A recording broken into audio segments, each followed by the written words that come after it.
All right. Shalom. Barakatayawa. Barakatayawa Shai. Barakatayawa. Barakatayawa Shai. Barakatayawa. Barakatayawa Shai. Call Halayim Yahweh. Ba'ashim Yahushai. Ba'ashim Achakadash. Double honors to the apostles and elders at Great Millstone who taught us the truth. Honors and salutations to awesome Sirakim throughout the four corners of the earth.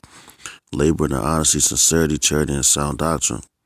To the Akwatim, to the children that believe on the true name of the Father and the Son, which the Father's name is Yahweh, the Son's name is Yahweh Shah. Alright. My name is Mark Allah Bangab and Yashalom with the Watchman Philadelphia camp. And I just want to play this video, because China and Russia's linking up in memory of World War II. So I'm gonna play the clip. Is a website that puts tradespeople and contractors. From the national headquarters of RT America, our nation's capital. Hello again, everybody. I'm Rick Sanchez. So, in case you haven't heard, there has been this large gathering of world leaders in the UK to commemorate World War II. In fact, here is the photo that memorializes it. We've got it. Shalom, How impressive. The Queen is there. Mr. Trump is there. Canada's Justin Trudeau is there. France's Emmanuel Macron is there.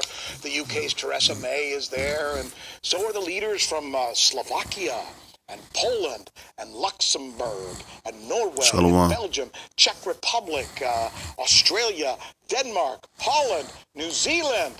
All of the countries that came together in this world to defeat Germany. But wait, who's that in the front row? Have we got that picture again? Who's that? That's Angela Merkel. How can Germany be part of a gathering of countries that came together to defeat Germany? No doubt it's a gracious gesture, right? To illustrate how we move on, how we forgive, we forget. How world leaders can come together to prove that even foes, new and old, should unite for the good of the whole. Except, if that is indeed the case, then where are the two countries that paid, in fact, the highest toll in terms of blood and treasure during World War II?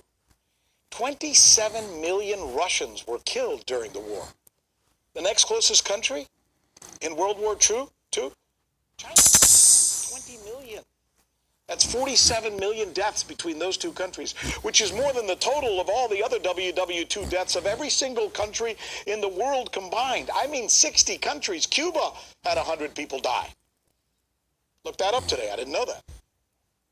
That's right. The combined death toll of every single country in the world, including Nazi Germany, is 38 million.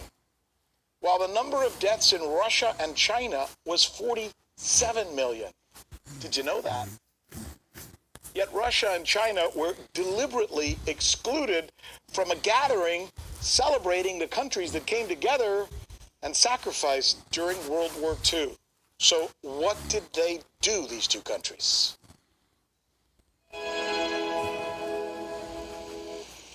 There you have it. They held their own meeting. That's Russia's Vladimir Putin and China's Xi Jinping, with all the pomp and circumstances required of a formal state gathering, forced to have their own World War II commemoration and summit, where they discussed mutual cooperation on specific economic and military issues. What did they discuss, and might their exclusion backfire on the West? We're going to drill down on this for you as we bring you another edition of the News with Rick Sanchez, where we have come to believe, and we think you believe it now too, that it's time to do news again. Who's joining us now? Jim Jatras, perfect guest to have. Why? Former U.S. diplomat. Talk about diplomacy. How smart or unsmart is it to have a World War II commemorative gathering and not invite China and Russia, who, as I said, collectively lost 47 million souls. Well, let's be fair here, Rick. I mean, without the Germans, we couldn't have had this celebration, so it's only fair to invite them. Oh, no, obviously, the Chinese and the Russians should have been there. You kid because you can, right? Let's remember, the Russians launched Operation Bagration, one of the biggest offensives of the war, to coincide with D-Day to make sure the Germans couldn't deploy forces. What if they hadn't done that? What if Hitler had brought those panzers in when all those boys were getting mowed down on the beach? Would that have changed the celebration a little bit? And as far as the Chinese, of course, yeah, they should have been there as well. You and I have seen pictures so many times. In fact, it kind of fills us with pride. After the war, we saw Winston Churchill and Stalin. Pride go forth before destruction. There in that iconic photo. It almost seems ironic, if not a little backward, that we had progressed more, it seems, then than where we are now. Absolutely. Look, I've been calling for a new big three, Trump, Putin, Xi, for a long time. We have to have a fundamental understanding for stability in this world, rather than what seems to be a calculated effort to drive the Russians and the Chinese into each other's arms. I'm glad you said that, because I was really going to ask you about that, and I'm glad you brought it up. Does it seem to you, and is it fair to assert, that by doing what the West just did, essentially, let's have a meeting and let's exclude the Chinese and the Russians. So the Chinese and the Russians say, well, if they're not going to invite us, we might as well have our own party. Sure. Did we force them? Are we forcing them together? I think that's a culmination of a long pattern against the Russians, surely, for the last couple of decades, increasingly against the Chinese. How are they different from all those other countries we see in that picture?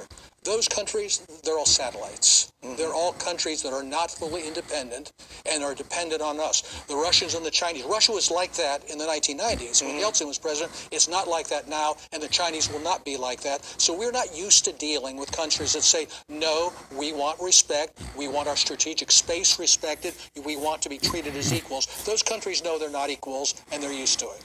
That's interesting. So those countries that we just saw in that picture who were invited essentially are what we call in the business world yes men. They're like the countries of the Warsaw Pact during the time of the Soviet Union. Yeah, they won't stand up to the United States, and they can't. Remember when Merkel? France, Great Britain? No, useless. Remember when Merkel found out that Obama was hacking her cell phone, and she was very upset about it. What did she do about it? Not a damn thing, because she can't. So this thing where Huawei, which is the arch enemy of the Trump administration and is being used as the tool to get to the Chinese, suddenly Putin masterfully, I guess, calls his summit and says to China, from now on, Huawei is going to be our tech tool.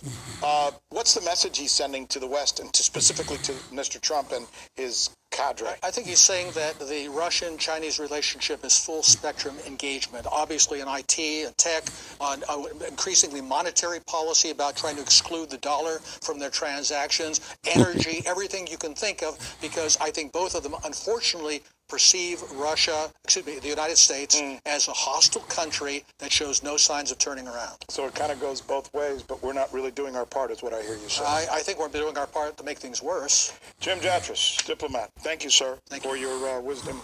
We appreciate it. I'm Rick Sanchez. You found us on YouTube, and that's awesome. But you know what? I'm also live every night at 7 and 8 p.m. Eastern on DirecTV and Dish and cable and satellite, the RT app, and Pluto TV. I'll see you there. God, what the fuck? So I just got the PF Black card for $1 down. Really? Yeah, I get all the perks. Like what? Like a free guest. Hey, Carl. And I could... Salaka. But yeah, there you have it, man. You know, it's just Psalm 75:7. But the Most High is the judge. He put down one and set up another Kanaka. You know, and that's where we at with it, man. You know, how about Shemi Al-Shah, man, about to jack this place all the way up, man. You know, and America's very prideful right now. You heard what they were saying in the interview. You know, pride go forth before destruction, and a haughty look before a fall. You know, so this place is about to fall, man. You know, it's just a matter of time.